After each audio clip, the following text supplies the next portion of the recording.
Hey everybody, it's Tim with Combat Fly Fishing. Today I'm just going to show you how to tie a Brassie.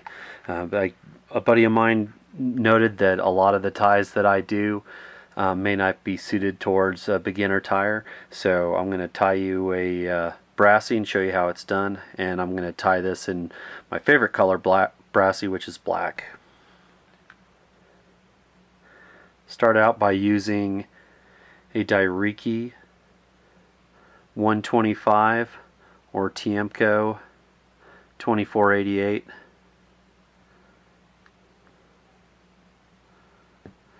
And I'm just going to put a nice big bead on there. You can use whatever color that you want. This particular bead, using these check glass beads, and this one is brown iris, which looks pretty good. You can do this one of a couple ways. You can start your tie-in in the back, or you can start your tie-in behind the bead, which is what I'm going to do. It's an extra step because you thread the hook all the way down and then you thread it back again, where if you tie in the back it's only one step. But when I get really tiny like this, I just find personally I have a little more control. So what you're going to do, I've got some small black wire here, run it up under the thread, behind the bead, and to your side. And instead of it being cinched down on the top, you just want it cinched down on your side of the hook. And now you're just going to wrap all the way to the back and just try to keep that thread nice and even till you get down to the bend of the hook.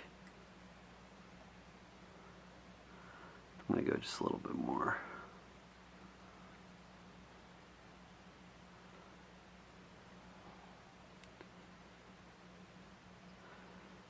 Now you're going to come back up again with your thread all the way to the thorax. I'm going to helicopter this piece off.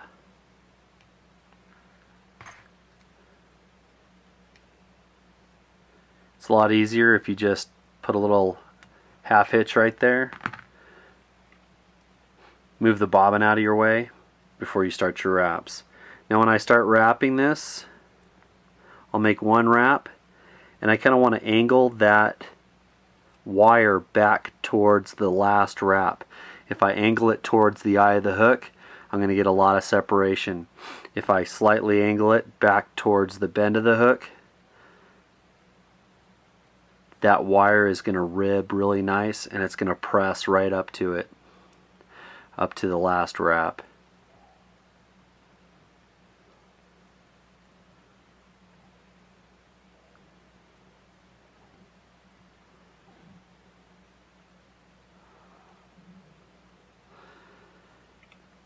Once you're at the back of the bead, secure the thread with a couple wraps and then helicopter that off.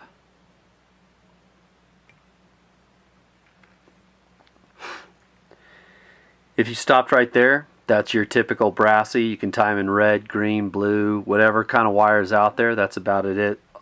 All there is to it. I'm going to add a little bit of dubbing to the back here, but I'm going to show you something that's been working for me really well on the river lately. I'm just going to take a small piece of pearl flash. I'm going to run it up underneath and make sure it's sitting right on top. And then I'm going to secure it with a couple wraps. The tag end, go ahead and take that off.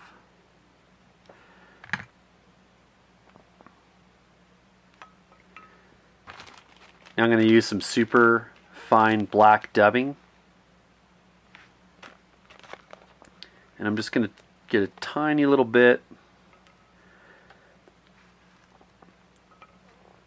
I'm going to put it on that thread, and I'm just going to lick the tip of my fingers,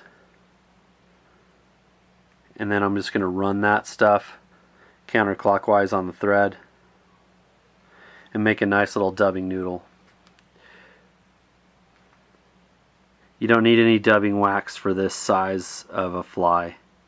It's just too tiny for it. Now I'm going to get my whip finish. I'm just going to give it like 3 whip finishes between the thorax and the bead. Secure that. And if you notice how big that thorax is,